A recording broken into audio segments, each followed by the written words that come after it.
করতেই হবে। আমার মাথাটা গরম হয়ে যাচ্ছে।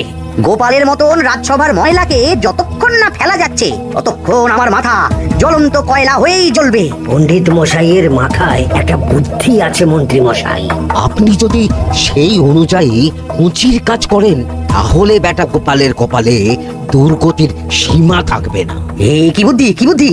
আপনি বরং এই ব্যাপারে পণ্ডিত মশাইয়ের সাথে একবার আলোচনা করে নিন।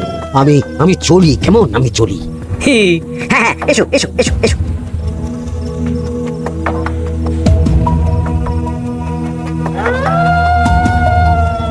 আরে ওই তো আমার বাঁ হাত ঘটা আসছে। ব্যাটাকে দিয়ে একটা কাজ করাতে হবে। কি মন্ত্রী মশাই, আপনি এখানে দাঁড়িয়ে কি করছেন? এই একটা গুরুত্বপূর্ণ ব্যাপারে কথা বলছিলাম। একটা কাজ করতে পারবি? কি কাজ করতে হবে বলুন মন্ত্রী মশাই। আমাকে একটু ঠান্ডা জল, পাতিলেবু আর পুদিনার পাতা দিয়ে শরবত বানিয়ে খাওয়াতে পারবি? সেসব আমার ঘরে ব্যবস্থা করাই আছে। চলুন চলুন আমার সাথে চলুন। হ্যাঁ চল চল চল চল চল।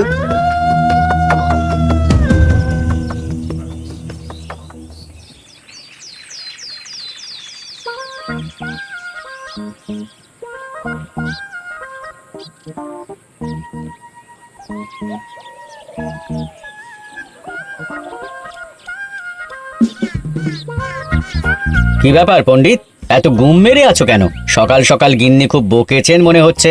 গিন্নির বাক্য সুধায় কান ভরে গেছে, আর কিছুই কানে ঢুকছে না। আরে দাঁড়াও দাঁড়াও পণ্ডিত, দাঁড়াও জ্যোতিষী। পণ্ডিত তো আমার কথা শুনতেই পেল না মনে হচ্ছে। তুমি তো দূর থেকে বলেছো, আমি তো বলেছি পাশ থেকে, তাতেও শুনতে পাইনি। কানের পোকা হলো নাকি? কি গো পণ্ডিত, ব্যাপার কি? কেমন বুঝছো? এ তো ভয়ানক কর্ণকোষ্ঠবদ্ধতার লক্ষণ। তুমি কচু বুঝেছো? আমার হয়েছে কর্ণগোপাল, তোমাদেরও হতো, কিন্তু তোমাদের দোকান কাটা বলে হয়নি। তুমি আমাদের অপমান করছো। তোমাদের অপমান বোধ থাকলে কোনো শব্দই কানে ঢুকতো না, শুধু একটাই শব্দ কানে বাজতো, গোপাল গোপাল গোপাল। এবারে রাজসভায় কিভাবে হেনস্থা হতে হলো মনে নেই? মহারাজ, একটা ভিক্ষা আছে। ভিক্ষার জন্য কৃষ্ণনগরের রাস্তাই সবচেয়ে উপযুক্ত জায়গা গোপাল, তুমি বরং সেখানেই যাও। মন্ত্রী মশাই ঠিকই বলেছেন মহারাজ। যে যার নিজের জায়গা থেকে কথা বলে। কুকুর বলে ভৌ ভৌ, বেড়াল বলে মিউ মিউ, কাক বলে কা কা। মন্ত্রীর ভিক্ষার জায়গা কৃষ্ণনগরের রাস্তা, আর গোপালের ভিক্ষার জায়গা মহারাজ কৃষ্ণচন্দ্রের দুয়ার। বলো কি ভিক্ষা? বাড়িতে পুজো আছে মহারাজ, খরচা অনেক, কিছু ঋণ আবশ্যক। যদি 100 মোহর। ঋণ তোমাকে আমি দিতে পারবো না গোপাল। পুজো উপলক্ষে তোমাকে আমি 100 মোহর দিলাম। মহারাজ, আমিও ঠিক এই কথাটাই বলতে যাচ্ছিলাম। আমরাও তাহলে বাড়িতে পুজো করব। পুজোর জন্য আমাদের অনেক খরচ, তাই যদি। অবশ্যই অবশ্যই, কত ঋণের প্রয়োজন খাজাঞ্চির কাছ থেকে নিয়ে নিও, সুদটা আমি মাফ করে দিলাম। মহারাজ, গোপালকে দান আর আমাদের ঋণ? হ্যাঁ, কারণ তোমরা নিজেরা খাবে, কিন্তু গোপাল অন্যদের খাওয়াবে। গোপালের মতো মানুষের সঙ্গে থাকাই হলো রাজধর্ম। কিন্তু তাছাড়াও তোমরা হলে 80 যাই বেতন পাই দলের লোক। গত 1 বছরে তোমার কোন মন্ত্রণা দেশের কাজে এসেছে? পণ্ডিত কোনো নতুন তত্ত্ব শুনিয়েছে? জ্যোতিষী কোনো অমোঘ ভবিষ্যৎবাণী করেছে? আর বৈদ্য 3 বছর ধরে আমার হাঁটুর ব্যথা সারাতে পারেনি। কিন্তু গোপাল, গোপালের ভাঁড়ে হাস্যরসের কখনো অভাব হয়নি। মনে আছে? আছে। কিন্তু করার তো কিছু নেই। আছে। কিছু ভেবেছো নাকি পণ্ডিত?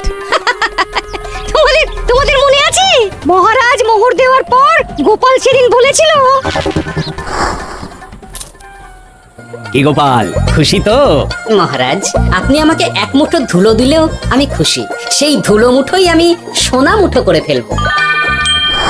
মনে নেই আবার? একটু ঝেড়ে কাশো তো দেখি পণ্ডিত, কি ভেবেছো? যা হবে দেখতেই পাবে।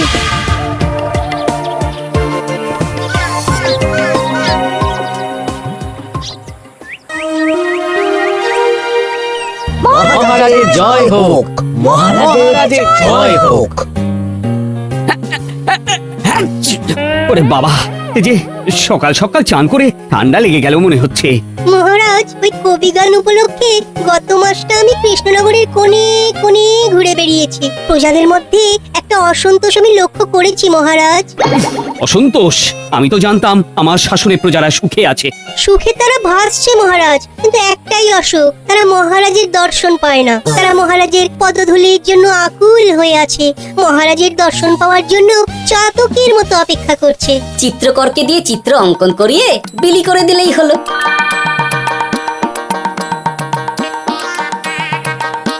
খুব ধুলো হয়েছে মহারাজ, কিন্তু এত ধুলো কালকের ঝড়ে ঢুকেছে। ঝাড়ুদার,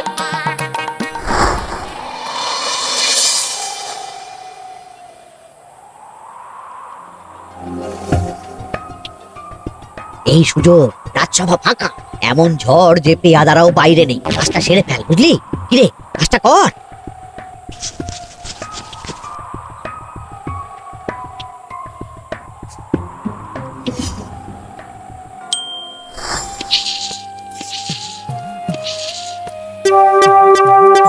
এত ধুলো! মহারাজ কাল ঝড়টা বড় সাংঘাতিক হয়েছিল। তা বটে। আচ্ছা গোপাল, তুমি বলেছিলে মহারাজ তোমাকে এক মুঠো ধুলো দিলেও সেটা সোনা হয়ে যাবে। এখনো